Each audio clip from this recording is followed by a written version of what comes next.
Why you're always tired, and how to fix it. You wake up tired. You feel tired all day.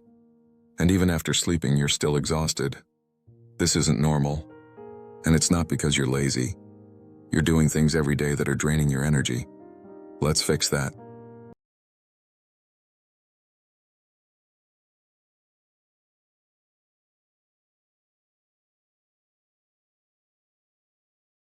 First reason. Your phone is draining your energy. Be honest. You wake up and grab your phone. Scroll, notifications, social media. Your brain gets overloaded instantly. And at night? Same thing. You scroll before bed, destroying your sleep.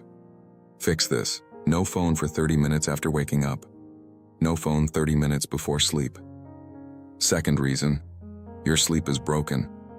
It's not about sleeping more. It's about sleeping right. If your sleep schedule is random, your body never fully recovers.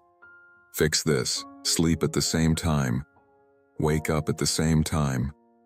If you want simple tips like this to fix your life, make sure to subscribe. Because most people never learn this.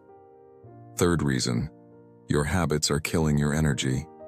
Junk food. No movement. No sunlight. Of course you feel tired. Fix this. Drink water. Move your body daily. Get sunlight in the morning. Fourth reason. You have no purpose. When you have no goal, everything feels heavy. Even small tasks feel exhausting. Fix this. Set one simple goal every day. Fifth reason. Your brain is overloaded. Stress, overthinking, noise. Your brain never rests, so your body feels tired. Fix this. Take breaks. Walk. Sit in silence. Here's the system. No phone in the morning. Fix your sleep. Move daily. Set one goal. Take mental breaks. You're not just tired. You're overwhelmed. Fix your habits, and your energy will change. If you want to fix your life step by step, subscribe now. Because your better life starts today.